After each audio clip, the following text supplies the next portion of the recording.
Hey everyone, hope this finds you all well. So it's been a few weeks since I've cut a video. I find that this time of year there's a real kind of change, there's a real kind of shift, um, there's a real kind of turn in how everything kind of unfolds, unravels and feels. You kind of look around you, everything, actually not everything, and I will get onto that.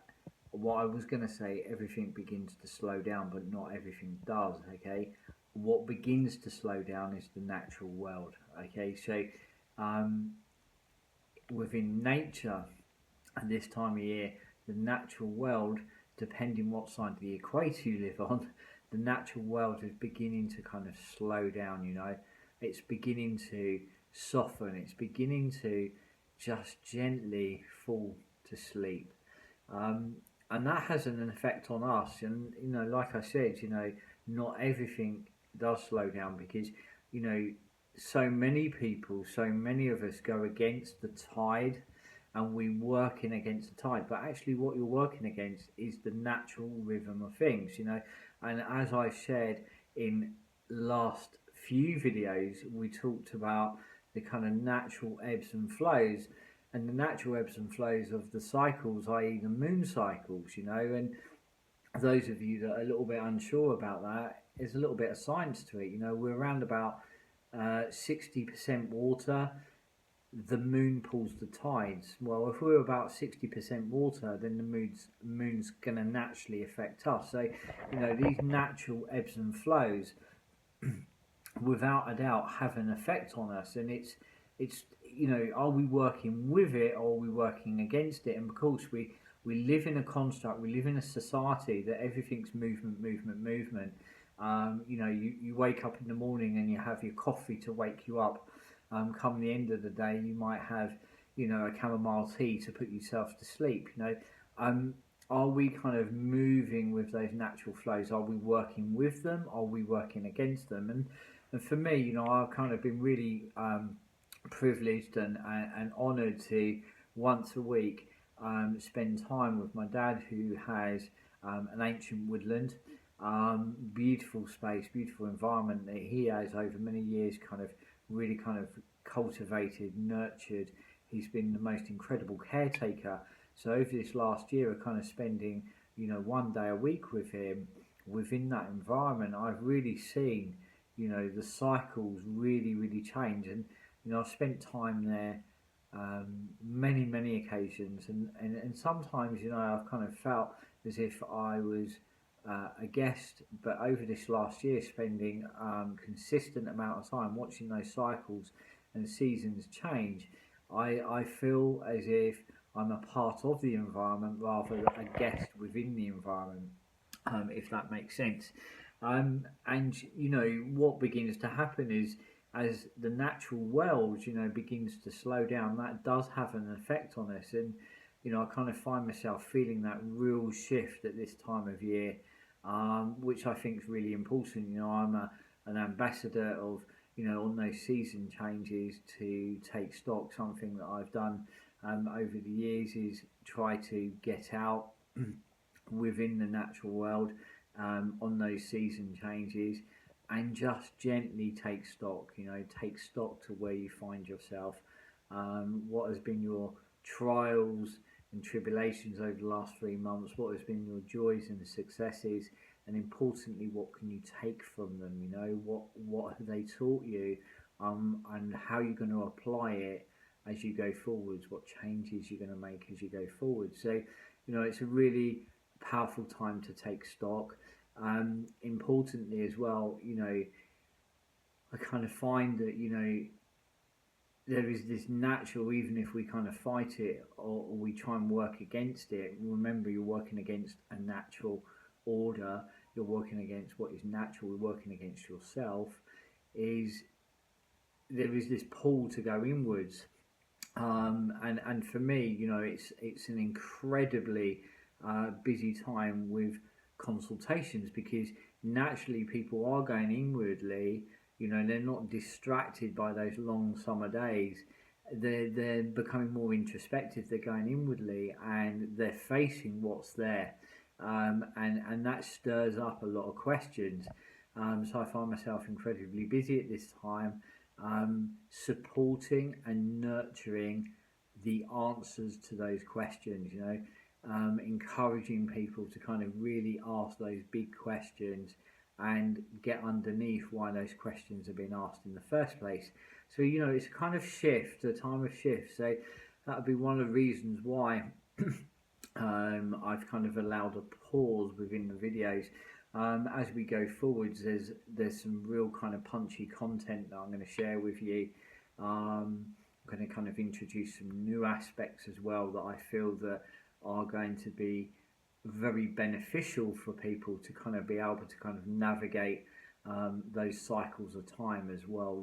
So the biggest part of what we do, that spirit and the innate and I, is share tools that live on beyond the time that we share together. That's what all of this is about. So taking stock, okay, so that's what where we find ourselves. There is this pause, and we're moving towards Yule, and when we're talking about taking stock, something that I kind of been really kind of looking at is, for instance, how many of us have social media accounts, and how many of us, I sat there the other day and thought, how many of these people do I know? How many of these people do I really know, and how many of these people do I really kind of know me? And I think that's a really important point. Is I always say is who sits at our table. Who do we have within our lives, and what is the ingredient of that? I kind of feel that it's for me it's about connection. It's always about connection. So you might have people in your world that you might not have spoke to for 6 months for one reason or another. That can be sometimes how life is, but it is the quality of connection. I've got people in my world that I haven't physically met, yet I am so connected with. There's a depth of connection. So I think it's a great time to kind of have a look in your world and just kind of ask yourself, is there a connection? Is there a connection? What have we shared? What do we share? For me, other than that, it doesn't sit right. If there isn't a connection, then it doesn't sit right. So it's all about purpose and meaning. I think that's what it boils down to. It boils down to connection. So, it's a great time of taking stock on all those things. Especially as we move into Yule, because think about Yule, you're going to be spending time with, friends and family, and I kind of try to encourage people over the years to really kind of take stock of that and try to always move with meaning and purpose. So if you're spending time with people, it's because that you want to rather than you think you should, or rather than it's an expectation you should. The greatest thing that we can ever give another is our time, because we never get that time back. So use it wisely. Sometimes it's important to say no. I was talking to a very good, very dear friend of mine the other day, and we were talking about boundaries. Sometimes those boundaries are really, really important. And sometimes we need to boundary our time as well, because time is probably the greatest gift that we have ever been given. I feel we need to gently try to honour that. We need to try to gently but firmly, strongly use it wisely, because once given, once spent, you never get it back. So, for me, over the years, I would get invited everywhere. And sometimes, you just got to kind of stop and think to yourself, what do I choose? What is important to me? Where do my values sit with this? Are me and those people, are our values aligned? And it's not about having the same opinions, but it's about having the same values, or similar values. And they're really, really important things. So, try not to move into this season on autopilot. Try to move into it consciously. you know, and really take stock. Those of you that follow me on my Facebook page, Spirit Meets Adventure, links will be within this video. Over the next month, I'm going to be kind of really stirring up some thoughts about this time of year, about the season, and really what Yule's about. You know, what is Yule about? You know, what are we really celebrating? What really is going on? Are we just kind of moving with it because that's what we all do? You know, for me, I've always um, struggled, especially as an adult, with the concept of Christmas in its boxed off constructed form. You know, there's something missing for me. Um, you know, as a kid, I absolutely love the wonderment and the magic this time of year. And that's another thing as we go forward. Some of the posts are going to be kind of really talking about the mechanics of magic, and what kind of, you know, again, we talk about the ebbs and flows, the cycles of time. You know, each time has an essence. You know, each season has a gift to give us.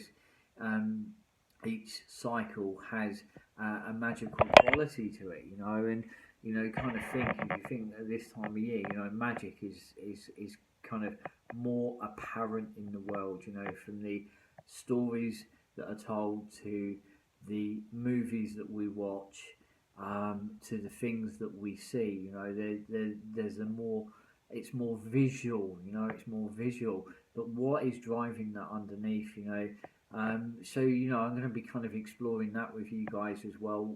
What Yule is about, um, um, and the difference between Yule and Christmas. You know, and what are we really celebrating? So it's about kind of moving into things consciously and connecting with them, and that's again, I think that why I've questioned it for so many years is because for me it has to have depth, it has to have meaning. You know, for me, um, I'm celebrating the midwinter, um, and also celebrating the return of the solar sun. Okay, the return of the solar sun, rather than the prodigal son. Okay, and if you kind of look on my social media, you'll see there's few amazing kind of posts there from other people, and they're talking about the traditions of this time, and how they're woven into deep traditions that go back so far, i.e., just who is Father Christmas, and the roots of that go back to Odin, um, who was known as the All Father, okay, or the Yule Father. Okay, so you can see where Father Christmas come from, and the birth of the sun. You know, so it is about kind of taking stock. It's having a look at where we are, and as I say, as we go forwards, we will be kind of exploring those cycles of time. You know, I'm going to be kind of introducing some full moon tips, new moon tips. You know, always looking at where we are within the cycle of time, continually taking your questions as well. So if you have any questions or thoughts that you want to kind of explore a little bit more deeper, just leave them in the comments below. I will have a look, and we will just kind of grab some of them and begin to explore them. So yeah, going forwards, it's going to be very exciting. So yeah, whatever you do at this time, enjoy, but just ask yourself, you know, my time is a huge asset. Am I using it wisely? Where is my time and attention going? And all of what I'm doing, all of what I'm celebrating, does it have meaning and purpose? You know, things to consider. And I'll be seeing you all very soon. Take care, guys. Speak soon. Bye bye.